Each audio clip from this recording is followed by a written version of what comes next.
Okay, Justin. So why is weight training so important? Yeah, sure. So maybe I could even just ask you this. I'd say, what are some outcomes that you think people are, I guess, normally interested in when they're thinking about exercise and weight training? Because what I'll even just say Mhm. this too. If you think of anything, Yeah. the answer is probably weight training is going to help with that. But I'll let you go ahead. Mhm.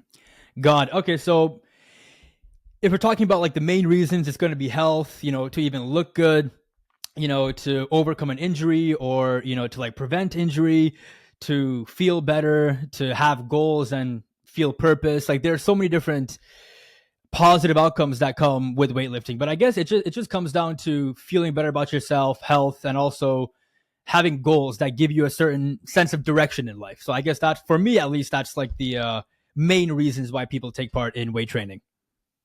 Yeah, I mean, if you think of basically any single outcome, it weight training is going to have a positive effect on that. I started out working with college athletes. It's good for improving, gives you a little bit more in terms of your sport. It's obviously if you want to get better at your sport, you got to do your sport. Weight training helps with, power, strength, things like that. It's more important for some sports than for others. But for your average population, they will want to do this. And you could probably say for two bucket reasons. One is health. So you could metabolic health, so things like preventing metabolic illness, like type 2 diabetes, things like that. You'd also want to do it for body composition, which is probably where most people are saying, I just want to look better. So Mm-hmm. gaining muscle, gaining strength. And you could also probably lump in mental health. People that are stronger probably are more confident in themselves. Same with if you have those positive changes in body composition. So yeah, there's a lot of reasons why somebody might go down the route of trying to do strength training or starting. God, exactly. Yeah. So as you mentioned, there are so many different positive benefits that come with weightlifting, right? But mostly people are trying to get involved for health or you know body composition, mental health, and this is one of the main ways that you know especially men find ways to overcome any sort of mental health barrier, right? Now, what makes this different from cardio? Sure. And you could so a lot of times people will ask me what's better, right? Yeah, Maybe yeah. this is kind of the route that we can go down. And the Mm-hmm. answer is the person that does both is going to have the best health profile. So I would not neglect one or the other. You're going to see things that weight training and cardiovascular activity will have. If you put the Venn diagram of health benefits, there's definitely going to be crossover. The people that again get the best health benefits or the most health benefits are the people that are doing both. I'd say if you're interested in body composition changes, I mean, neither exercise or aerobics is really going to be something that's going to make you lose body fat. Aerobics will be more Mm-hmm. superior for losing body fat, but resistance training is going to be far superior for gaining muscle. So again, it always depends on what's your primary goal of using this modality. You can say what's the first goal, what's the second goal, and then that can kind of inform your decisions. So if someone says I want to get stronger, that's going to point them right to weight training. Somebody says they want to lose weight, get better body composition, they probably want to do both. Got it. Okay. Now, since we're going to be talking mostly about weightlifting, right? If people want to get more clear on what actually counts as weight training, what would you put under that category? Because there's so many different types, right? Like Yeah. strongman, powerlifting, CrossFit, bodybuilding. I mean, it's almost endless. So, like, what would you consider as actual weight training? Because sometimes people might say, oh, stuff like powerlifting doesn't necessarily fall into it because it's more like one rep or two reps. Some other people won't agree with that, but like, what would you consider as actual weight training? For all the benefits Yeah, yeah, that yeah. we're talking about. Yeah. So maybe even if you want to get a little bit more nitty gritty, you could say what is Mm-hmm. muscle strength? What is muscle strengthening? And so just public Mm-hmm. health guidelines would actually even just say if you're using your own body weight, if you're doing things like yoga, Pilates, etc., you probably could throw that in the muscle strengthening bucket. But when you think about weight training, that's going to be the thing that's probably going to result in much more favorable changes in body composition, specifically gaining muscle. You do want to start to think about things where you're actually using progressively heavier resistances. Now, with all those things that you were just mentioned, it's all weight training. It's just using different variables. So like bodybuilding style training is different than powerlifter style training. Powerlifting style training, the goal is just how much weight can I lift? Bodybuilding is how big can my muscles get? Strongman is a sport. How good can I get at that specific event that I'm doing? CrossFit's also in its own way a sport because there's a competition for it too. I Hmm. guess you could say powerlifting is technically a sport as well, and bodybuilding actually Yep. technically by Yeah, definition a they're sport all too. sports. Yeah, So, yeah, they're all yeah. technically sports. So what in your CrossFit's going to include probably more aerobic qualities. You'll be lifting weights. It's mixing together aerobics. You might do smorgasbord of that, but it's all weightlifting. It's just the way that you Hmm. string together those variables is what dictates the adaptation and the outcome that you get. God, yeah. So pretty much it all comes down to, progressive overload on your muscles, right? So Mhm. anything that can meet that definition would fall under weight training, which, obviously leads to the many benefits that we're talking about. Yeah, Now, good you got if the people, terms. yeah, exactly. Yeah. Now again, so if people, if they want to really get the maximum benefits that come with weightlifting, how much training is optimal per week?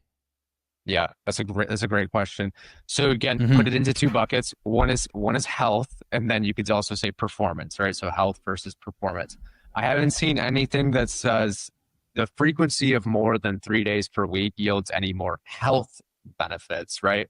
And of course, then you Mm, need to actually look at there's a big problem in research is that they don't really assess resistance training all that well. You could say how many times are you doing it per week, but there's other components to resistance training. How long are you doing it? What style are you yep. doing it? How intensely are you doing it? They don't do a great job of actually assessing that. It's often assessing frequency, sometimes duration. I'd say if you're just getting started and you want health benefits, aim for 60 minutes per week. Go up from there. If you can do more, that's great. Then the question would be if you are interested in things like I want to get bigger muscles, I want to get stronger, I mean, I'll do strength training 6 days per week. I'd say if you that's more your goal, aim for four or five, maybe even six times per week. So again, that's big time dedication, right? So not everyone's going to necessarily be able to do that. Even if you're doing it for 45 minutes a pop, that's still a lot of time. So 3 times per week, 30 minutes, you're going to get stronger. You're going to get all the health benefits. That's a great place to start for a lot of people.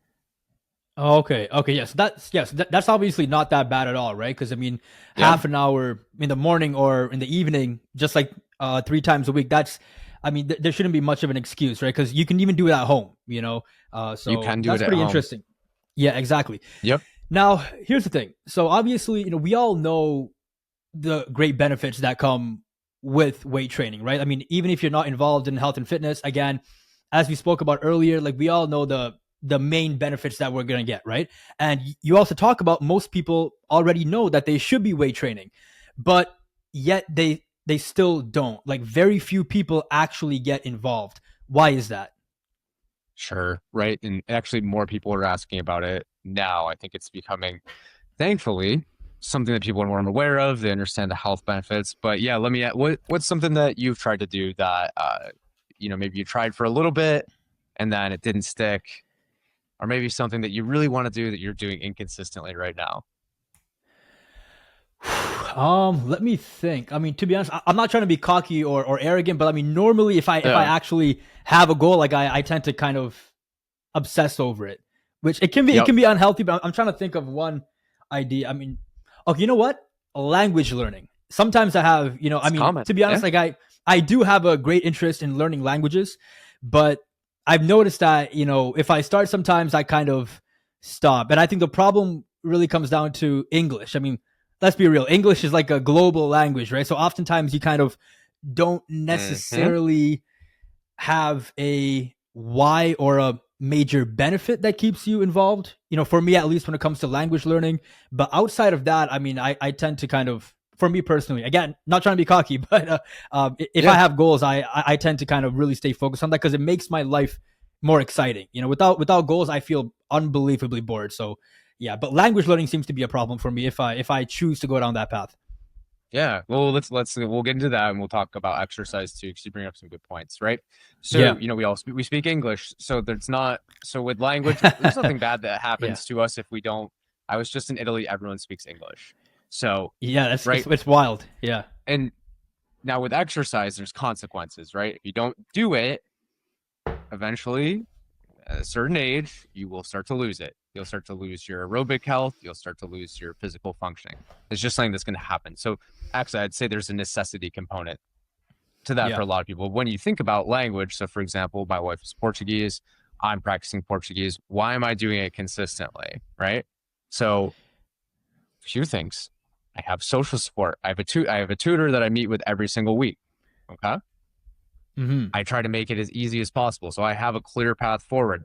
I get homework. I said, this is what I'm supposed to do on a week to week basis. I'm not spinning my wheels, right?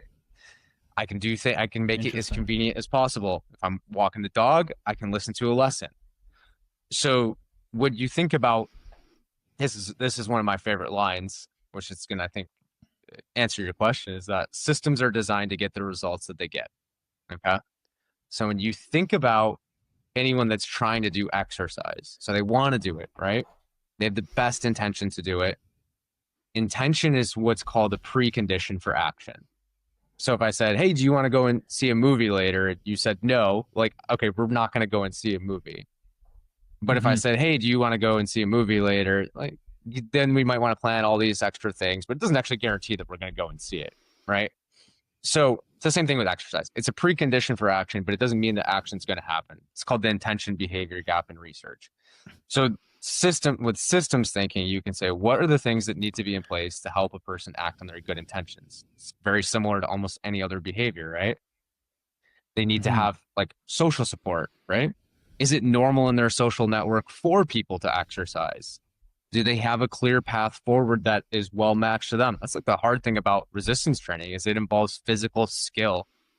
Most people that do resistance training right off the bat, they're probably going to struggle with technique. So it's difficult. Yeah. Then there's a whole planning component too. Like you would be surprised at how many people said I want to do strength training or I want to exercise, but they never pick the day and the time. They kind of just have these vague goals. So this is where if somebody has some kind of weak link, they don't have a plan to follow. Maybe the plan that they are following is not well matched to their capabilities. Um, Maybe they have an unenjoyable experience off the bat. There's so many different paths to derailment for somebody. So it's, I think you could imagine speaking to a lot of people who have tried to do something like this before and have come up short. So I would say, like, for a lot of people, it's not normal to just say, hey, I'm going to do this thing and then I'm going to execute on it consistently. So there's probably some influences in your life. You know, maybe you're inherently intrinsically motivated person. Maybe it was normal for you growing up. Maybe you did sports. Maybe your people in your I family did. Yeah. exercise. So yeah, so you were introduced. It's all way easier to do stuff as a when you're a kid compared to when you're adult. When you're doing new things as an adult. So hope that answers that. But there we can Hmm. dig into that more with like a case by case kind of situation. But it's hard to do new things, Absolutely. and you have to have a system that's set up that supports you. Exactly. Yeah. So again, it just comes down to the lack of systems, right? Which we will get into. And then, two of the main, I guess, reasons is that, oftentimes people are just going to be bad at something at the beginning, right? So when you're bad at it, you kind of You don't want to go feel like, back. oh, Yeah. no, yeah, exactly, exactly. And then again, your environment probably doesn't support that as well. So that is pretty interesting. Now, in your blog post, you talk about Mhm. different types of strategies that people can use if they want to again build those systems, right? So we can go through a few of those Sure. uh types of strategies that people use, and we can kind of hopefully help people, I guess at least use one of them, because it can definitely help in bringing this healthy habit into their life, right? So one of the main strategies that you talk about is plan it like an appointment. Yep. So can you tell us how people can actually use this in their life and why is it effective? Yep. So this is a technique that's called either action planning or implementation intentions. You might have heard something called like habit stacking too. So all that's like Yeah, all James within the Clear. same within the same bucket. Yeah, it's actually a great Hmm. his book Atomic Habits is a great book for anyone to read. We might even get into Yeah. some of those concepts there. Hmm. So with an action plan is what's called a self-regulation strategy that helps you translate your good intentions over to behavior. And so when you have something scheduled in your calendar, your decision to do it then becomes a yes or a no. So you have a prompt and you have a call to action. An implementation intention is very, very similar. An implementation intention is just what's called an if-then plan. If I'm done with my coffee in the morning, then I will go to the gym. If I'm driving home from work, then I will go to the gym. So that basically hijacks the habit circuitry, which is just all a habit is a cue or a response to a cue in a stable environment. So the implementation intention or action plan and a habit stack is just when you say, I already have this existing habit. Let me pair this new behavior with something that it's basically an implementation intention. All of those things, research has shown that they help people act on their good intentions when they actually plan. So when am I going to do it? Where am I going to do it? What am I going to do? And not a lot of people use that technique, and it's highly effective. Got it. Okay, so you spoke about scheduling when you're gonna do X, Y, Z, and also using the if-then systems, right? Like that's actually quite popular nowadays. Like when I read about psychology, I mean, this thing always shows up, like the if-then planning.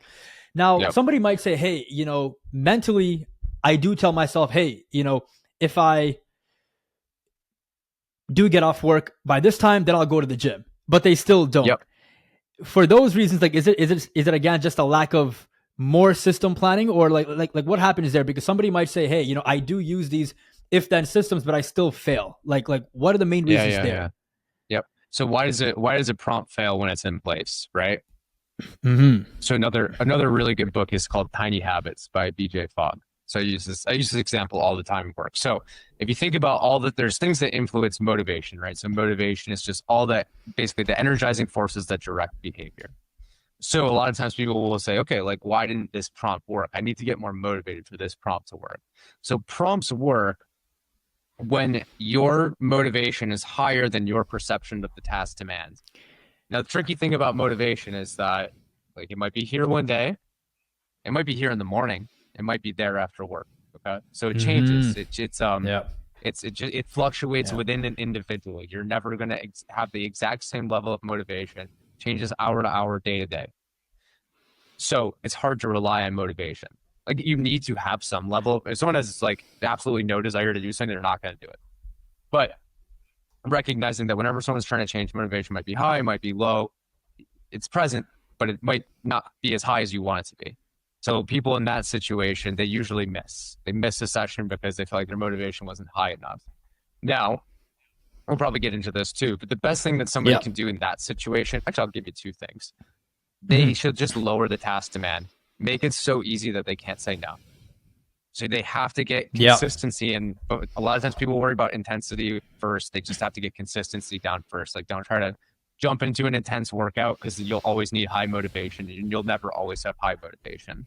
The other thing they can offset, so you can say so you can lower the task demand to make up for low motivation, or you can recruit social support. Because if you have a workout buddy, only one of you needs to be motivated. Like, someone's counting on you to be there. So, someone hires you as a personal trainer. It doesn't matter how motivated you are. You're going to show up because you set an appointment. Someone's expecting you. You made a financial commitment to it. So there's ways to offset that. Easiest one is just lower that, make it so easy you can't say no.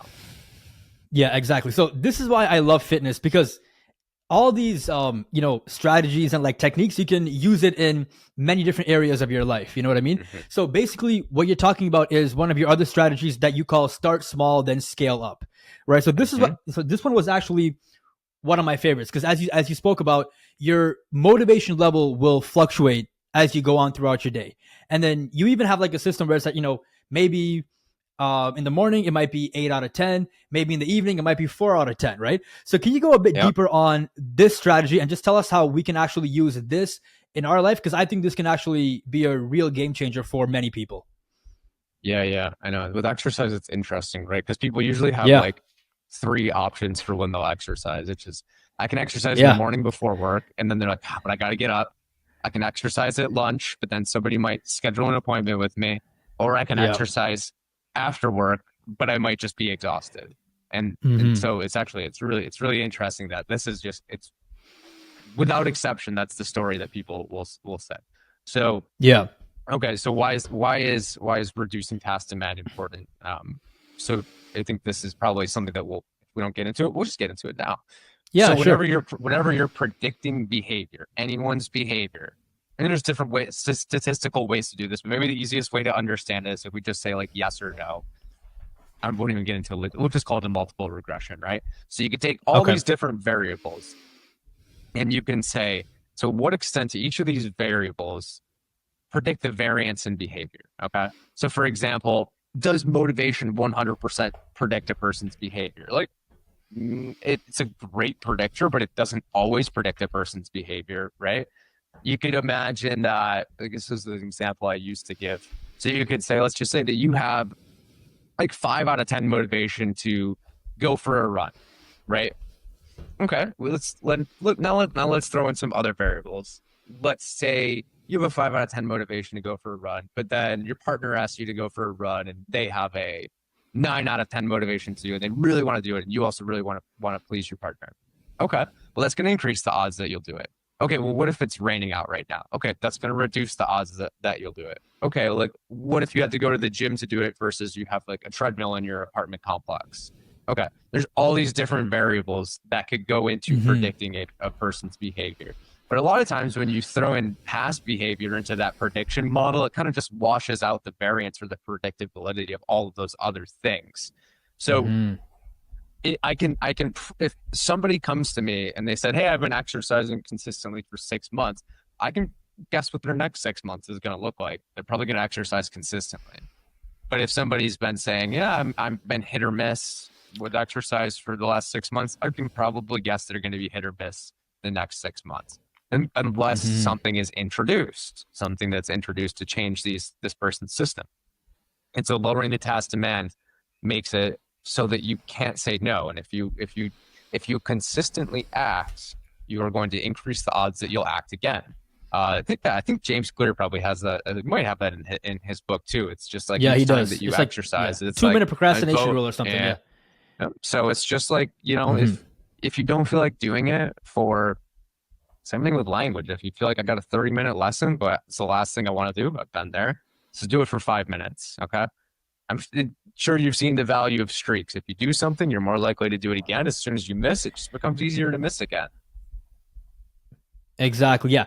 So pretty much what you're saying is, hey, for example, if you're not as motivated to go to the gym, let's say after work, instead of saying, oh yeah, like I'm gonna go there and do a 1 hour workout, you can tell yourself, I'm just gonna go and do one set, You one can set, mentally because like trick that, yourself too. Just exactly, because like I'm that, gonna walk inside the exactly, door.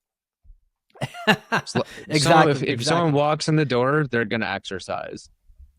So that's just exactly. where you just say, what's my starter step? What's the one thing that I need to do that's gonna get the ball? It's like if you if you're nervous about getting on a roller coaster, all you have to do is sit down Hmm. and get strapped in. It doesn't matter Yeah, anymore. You're just along for the ride. It's the same as walking in the door of a gym.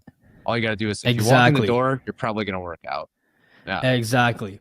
And then, exactly. So pretty much if you just start with one set, or again walk in the door, and or just do, let's say, one push up, since you're already there, your action and your movement will create more momentum and create more motivation, Hmm. which then will eventually lead you to doing the whole workout, right? So that's really interesting.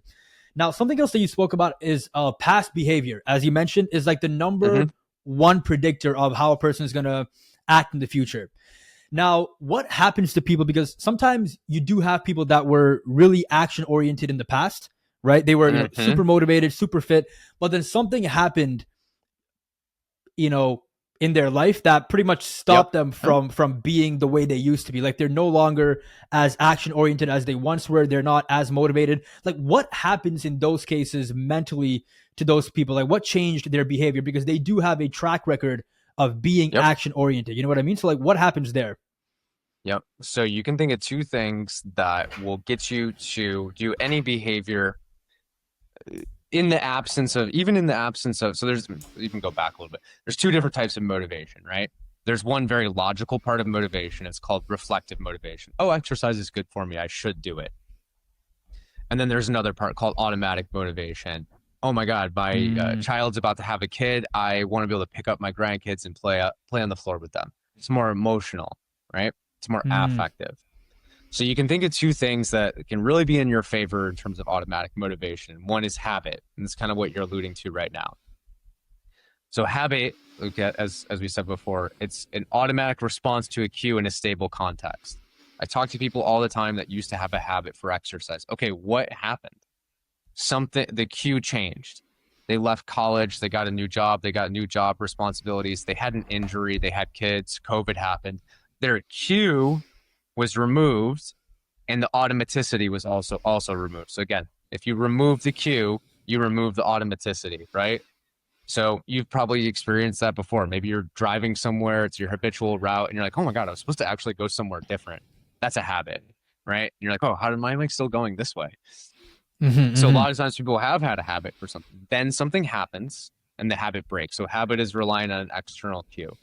And then through that route, things go, the problem with that is years go by, people, and then if you don't use it, you're like, I'm becoming less strong, less aerobically fit, I've probably gained weight. Now I feel shame. I'm exercising in a body that feels different, and that makes it all really, really challenging too. Um, the thing that you'll know too, because you read the book, the other thing that's more internal is identity. So if you are an exerciser, Yeah. then it will not matter if your external cue is removed. People that said I'm an exerciser even when COVID happened, yes, they couldn't maybe go to the gym, but what could they do? They could get equipment at home, they could go out for walks. They were still active. So even though their cue was removed, they weren't relying on an external cue because it was something that was internal. There's a dark side to identity too. Like if I identify as a power lifter and I get hurt, that's tough. Versus if I just identify as, oh, yeah, I'm a strong person, or I'm Mm-hmm. aerobically fit. So same thing with like if I'm a marathon runner, I identify as a marathoner. Is you're not going to run marathons your whole life. I'm not going to do powerlifting my entire life. So make sure if you are Yeah. identifying with something, it's something that is not an extreme end of the identity. I'm sure athletes go through this all the time when they stop playing their sport too. Mm-hmm. Got it. Okay. Exactly. So we will talk about, building identity because that is extremely important, right? Now, something that you mentioned is that there was a change in the cue that led them to being action oriented in the past, right? So can you Mhm. tell us, specifically if we're talking about being involved in exercise, what cues normally lead to people wanting to exercise? Because that can, I guess, give people, I guess, some examples of what they can bring into their life if they want to, have those cues that make it hard for them to kind of not exercise. Yeah, is it what drives the initial motivation to do Yeah, something? yeah, Or okay, yeah. The cool. cue. Yeah, Yeah, yeah, yep. So then we'll even call that something a little bit different because like what is the thing that makes somebody want to change versus once you want to change, what's like your call to action, right? So there's a number of different things that could cause somebody to want to exercise. Honestly, it could just be, oh, I'm interested in this thing. Like that might be the simplest thing. Okay, like hey, I saw this was good for me. I'm watching my social media feed. I'm interested in doing this thing. Change also comes from having a discrepancy. So you're like, okay, so for example, maybe someone's like, oh, I just realized I was totally winded walking up the stairs, and that wasn't the case 5 years ago. There's an event that where you're like, there's a discrepancy between where I am and where I should be, and that causes the desire to act.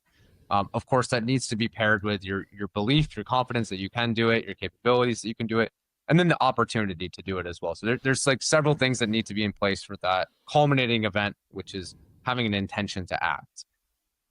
Now, once somebody has an intention to act, then there's a number of things that could be a cue. Cue is just like that action plan that we covered or that call to action. So that's like yeah. so the calendar event can be just your prompt. So just think just what can be the prompt. One thing I do is I can even set people up. You can get a text message nudge. Hey, you said you want to Yeah. exercise at 10 o'clock, 10 a.m. Okay, here's your 10 a.m. reminder. So you can get that all set up. So text message nudges are also highly effective, especially if you know it's coming from somebody else that's expecting you to respond. Um, so uh, uh, so the intention to act comes from any number of those things: discrepancy, interest, but also you need to have the opportunity to do it. And then your cue can be anything. It can be an existing event. Yeah. It can be a calendar invite. It can be an appointment. Yep. God. Yeah, exactly. So pretty much it seems like one of the main points is don't build your motivation for something based on something external, right? Like that's one of the main things because like I have a like a few friends that they used to weightlift to go and like attract girls, right? And then Hmm. once they have a girlfriend, they just they just completely fall Yeah. off. And I'm like, but that's pretty much what you're talking about. Like if you're making it um something external, you're not gonna have that lifelong type consistency that you're looking for if you want to be involved, right? And then again with the cues, again, it just comes down to social cues pretty much. These calendar events, text message reminders, and all these different things. Yeah. Now You're speaking, tapping into, yeah, go ahead. No, you go ahead. Go ahead. no, no. Like I was going to go on Yeah. to Yeah. building identity, but you can, Yeah. like Well, add on to what you you were brought up saying. a point. There's a decisional component to motivation, right? Yeah. Yes, no, I want to do this. There's a magnitude component. How motivated am I? There's a quality component Mm-hmm. too. Like, what's my motive? So you can have your motives be either what's called more controlled or more autonomous. So controlled is like you're forcing yourself to do it. And then you can also even just think about, am I outcome oriented or am I identity oriented? But those more autonomous goals, you're doing it because, hey, this isn't something that I'm doing this not because I love it, but because it's going to get me something that I really care about. Like in exercise, it might be I really value my health. I value my physical functioning. I'm doing it because of that. You could do it because it's a part of your identity, or you could do it because it's just really love it, or you could do it's just involved in your own value structure. So I want the outcome. It helps me live up to my value structure. It's a part of my identity, or I just enjoy doing the thing. So yep, there's nitty gritty stuff about it. Yeah, exactly. Yeah. And then for me, like, to be honest, like there's no real problem with using external motivation, but at some point, like you have to kind of shift to something more internal because if it's always external, you're probably going to burn out a lot quicker and you're just not going to be You won't be as consistent. consistent. You Yeah. won't be exactly, exactly. Now, speaking of building that internal motivation, as you just said, one of the main things is to build identity, right?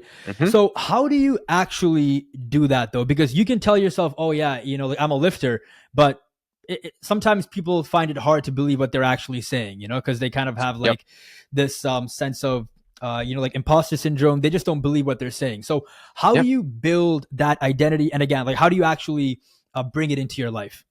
Right. So, what are the facilitating factors that get you there? So Yeah. you can't wake up becoming an exerciser, right? The only thing that can give evidence to your identity is past behavior.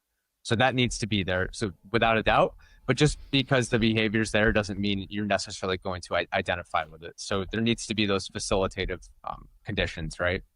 So we tend to identify with things that we're good at, and we tend to identify with things where we feel a sense of community around. So if you, Mm. and also where it fits in with our value structure too. So if I had to say, and this is why I left academia, is because they wouldn't fund my research on this exact question. That's funny. So then I was just Really? like, I'm just gonna do it. Yeah, yeah. So so it's not really been studied in resistance training. So if you want something to be Uh-huh. part of your identity, it should connect to your value structure. Okay, so I'm doing this because it's connected to something that I deeply care about. The good thing about things like resistance training, if we're sticking with that too, is you can get stronger. Like if anyone does strength training for 6 months, they're going to get stronger. Like as long as they're putting in the effort, they'll get stronger. If you get stronger, you're probably also going to get muscle definition. And you're going to be like, oh, wow, I start to look different. I'm feeling different. Additionally, there's a technique component to it as well. Things you might have been bad at off the bat, now you're good at it. So you have a whole competency component too. And you can form social networks, which is a huge, massively important thing. People don't have social networks now. You can form friendships and bonds over exercise. It's probably one of the healthiest ways that you can make bonds. That's why, like, we have a free 5:30 p.m. workout group, just because like it's important to have community around healthy things like exercise. So community, competency, connected to your value structure, all of those things will be facilitative factors to make it a part of your identity. Wow, that's really interesting. Yeah. So building that identity again comes down to, as you mentioned, what you're good at, having a community and values. So that's really interesting. So pretty much if you have a crisis with your identity, you probably don't have any of these three in place, right? These three are probably on loose legs, as you might call it. Now, if okay, for example, if you want to get good at something, right? If that's kind of your way of Mhm. building your identity, how long does it normally take? Because sometimes people need a timeline that can give them Mm, that motivation to get started, right? So in general, I know it can be quite broad. It's going to be different for each person. But if you really want to make something as a part of your identity, how much of a timeline do you need in terms of the behavior that you've actually engaged in to build that identity? yeah, particularly with, I mean, we can go in several different avenues for this. I think everyone probably has said something like a habit takes like 60 days to form or something like that.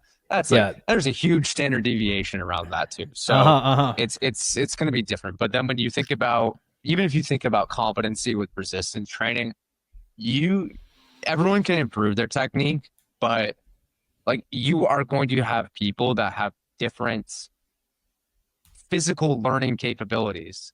So it's tough, but that's just the fact of it. But you know what? You don't need to have like the best motor skills to do resistance training. If you go in a gym, you get some machines, like you don't, so know yourself and then pick the thing that's going to fit you the best. Like I picked up deadlifting the first time I did it. I'm like, oh, that makes sense to me. But Mm-hmm. it's a technically complex exercise for people to do. Same with Olympic lifts. Like, oh, like that took a lot. I'm not actually, no one really needs to do Olympic lifts other than Olympic weightlifters. But I'm like, oh, it didn't really take Yeah. me that long to get it down just because this is something that I was like, oh, I'm gonna like it may all make sense to me. But you're gonna have different people. And if you don't feel like you're getting it down, one of the worst things I ever did when I was first personal training, I was like 19, and I tried to teach a guy, he was like a 70-year-old guy. I tried to teach him how to do a hinge for like 60 minutes, and he left, and he's just like, he never came back because I'm like, oh, Really? Yeah. I just didn't make you feel good about it. So just Uh huh. pick low technical complexity exercises to start out. That can be like most upper body stuff is fine for people, but that's also good. Like pick machines, pick a leg press, pick a hack squat, pick some kind of machine based thing. A lot of times people can get squat patterns down, but just like pick the lower technical complexity exercises and get some help. Like ask a personal trainer to work with you for a few sessions to, and then just write up a plan from there. Like get your technique down. So like don't feel like you need to be a pro to improve. Just like meet yourself where you're at. God. Okay. So for you, it's like there's no real timeline, right? Again, it just It's comes gonna be down to different. Yeah.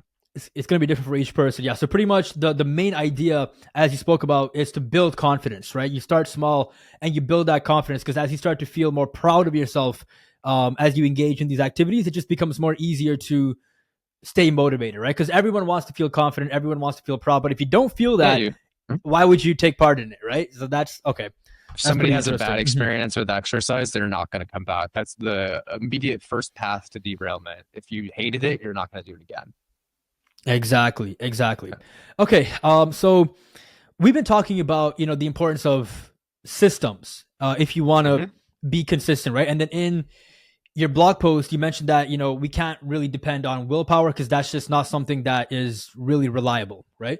So if you were to give people a sample system that they can model, so they can kind of use that to, I guess, make their own system. How would that system look from top to bottom? Just so you have a model that you can use, Mm-hmm. to again help you build your own system in your own life. Yeah. So this actually comes out. Researcher's name is Susan Michie. She's out of London, and the original research actually came out of criminal justice. So if you want to prove that somebody's guilty, you need to say that they have the capability to do it, they have the opportunity to do it, and they have the motive, right? So that came out of criminal justice. Like all those things need to be in place to say, oh, somebody did the thing. Really? Okay. Huh. So so this applies to exercise. And this is what I'll ask people. So you can say like a yes or no to these 7 questions, and then you can understand if your system supports your good intentions. Actually, one of the questions is good intention. So number one, the first two deal with capabilities. Okay, so one is just called physical capabilities. So you could just ask people, do you have a plan that you can follow that's well matched to your present physical capabilities? That's the path people are going to follow. If you don't have a plan that's well matched to your present physical capabilities, there's going to be some mismatch. You're not going to feel good about what you're doing. You're going to discontinue. Then the next is psychological capabilities. That does involve knowledge, but we could call that a culminating factor. And you could just ask somebody, is exercise currently in your calendar, and treat it just like it's an appointment. So that's capabilities, psychological capabilities. The next two deal with opportunities. Again, this is all a person's system. So Yeah, what yeah. is physical opportunity? So is exercise easily accessible for you? So if somebody has to Hmm. travel 30 minutes to get to a gym, it's going to be hard to act on your good intentions. Then the next two are social opportunities. So you can say, in my social network, is it normal for people to exercise? So that's a social influence. If it's normal, then the next question probably is it also like all fine?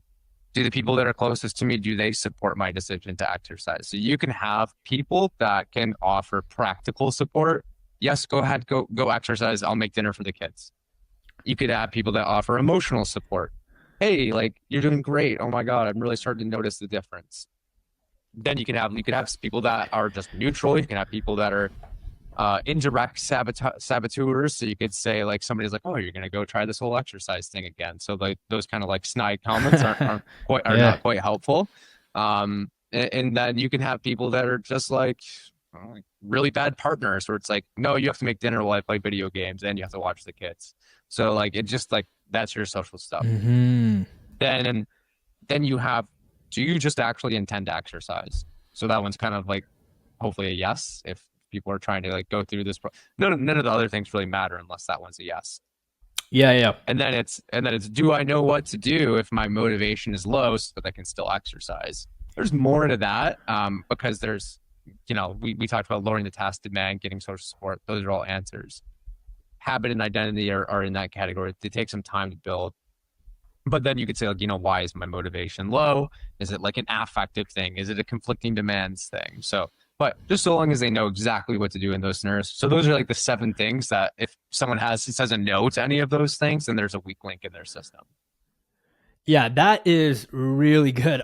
Do you have like an infographic or some sort of a document that really breaks this down? Because I think that's extremely important. Like you talked about a lot of the different things that pretty much stops people from getting Yeah, yeah. involved, right? From again the plan, from overcoming the friction, and how to deal with low motivation. Like you pretty much covered all of it there. Like, do you have a diagram or an infographic that I people might have can I might have look put into? something on Psychology Today for that, but if I don't, it's Susan Mitchie's work using it's called the COM-B, COM/B. Calm beast. Okay. Yep. Okay. Great. Okay. Well, Dr. Kompf, I know that you have to get out of here soon. You have a class to get to, but thank you so Cheers. much for this great episode. This was full of information. I know it's very fast paced, but it's full of insight. So I'm definitely going to use your 7-step system that you There we just go. spoke about, not just in fitness, but in pretty much different areas of my life. So that was Perfect. really, really enjoyable. Thank you so much. But if people wanted to go and find your work, where would you go and tell them to go? Sure. I'll give you my Instagram handle. Sure. I post more on YouTube, so that might also be the one. If you just go on YouTube and find my name, Justin Kompf, then you're gonna see a ton of like educational, but also live, like actual training videos that beginners can follow if they're interested. God, yeah, yeah. If you can send me all of your links, I'll For put it sure. down, like down below, and people can go and check it out if need be. So we can get All that done. right, great. Well, Okay, thanks for then. having me. Nice chatting with you. No problem, no problem. This is super fun. This is All right, super fun. Thank you so much, and have a fun class. thanks. Bye.